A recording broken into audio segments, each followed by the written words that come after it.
La réussite d'un événement comme la Grande Semaine repose sur les épaules de beaucoup de gens. Ce que je vous propose, c'est d'aller rencontrer une de ces personnes, le chef de paddock. On a retrouvé Cécile. Cécile, chef de paddock. Ouais. Ça veut dire quoi? Qu'est-ce qui se cache derrière le chef de paddock? Chef de paddock, qu'est-ce que ça veut dire? Ça veut dire qu'en fait, on gère tout ce qui concerne la détente préalable des chevaux avant la compétition. Donc vérifier le respect du cheval, premièrement, le bien-être, ça c'est le truc, le bien-être, le respect donc, du règlement à travers ça, et que tout va bien dans les meilleures conditions pour les cavaliers. Là, principalement, on est sur des cavaliers amateurs, donc il faut un peu les coucouner, il faut un peu les encadrer, puis un peu d'humour ne nuit pas pour les détendre un peu. Il y a une part de psychologie Exactement, finalement. exactement. Vous en voyez arriver, des fois vous dites « Ouh là, c'est stressé ». C'est ça, moi je dis toujours on est un peu le kiss and cry des cavaliers. On vit les émotions, les rires, les pleurs, les angoisses et tout, c'est vachement... C'est ce que j'aime en fait. Alors, les points de règlement, les principaux points de règlement à surveiller, alors là, sur l'absence de protège-boulet, qui est maintenant définitif sur la SHF, aucun protège-boulet, aucun protège-pâturon, que ce soit les bandes ou les anneaux, ça on vérifie bien qu'ils ne soient pas équipés de ça. Les embouchures, il y a des règlements sur les embouchures au niveau des cycles libres, c'est-à-dire qu'ils n'ont pas le droit à tout ce qui est ACAM mort, mort américain, etc. Et vérifier tout un tas d'autres trucs, qu'ils n'aient pas des éperons qui sont susceptibles de blesser les chevaux. Alors les bonnets bien sûr sont autorisés, enfin bon voilà, on contrôle un peu tout ça et le numéro de tétière. Ça c'est très important le numéro de tétière. En théorie je crois que quand ils arrivent ils doivent dire hop coucou je suis là. Voilà c'est ça. Ils disent bonjour parce que c'est très important, très important. On n'est pas une plante verte dans l'aquarium. Exactement. Il y en a combien en même temps? Vous en acceptez combien? Alors là, il y a quand même vraiment beaucoup de place. Ici, donc on a laissé une quinzaine à peu près. D'accord.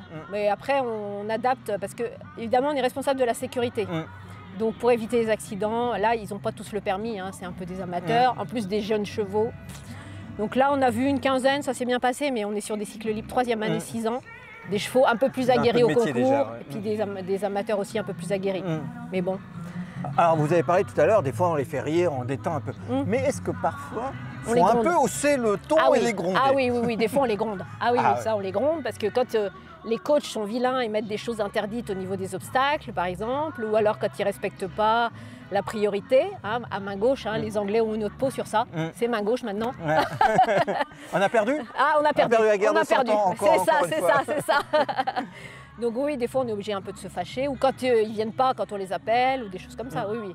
Au fil du temps, ici on est sur des cavaliers amateurs, mais quand c'est des cavaliers professionnels, au fil du temps, quand on est habitué à être dans la petite cabane derrière ou ailleurs, il y a un rapport qui se crée entre les cavaliers et vous? Oui, bien sûr, parce qu'ils savent un peu, ça marche un peu, c'est une question un peu de feeling entre nous, c'est-à-dire qu'à force on connaît comment chacun fonctionne, etc. Donc on arrive à voir les tics de chacun, et puis eux ils nous connaissent à force, et on sait, ça se gère un peu comme ça, Mais bon, théoriquement, on n'est pas que dans la cabane, on est aussi à surveiller un peu plus les obstacles, les choses comme ça.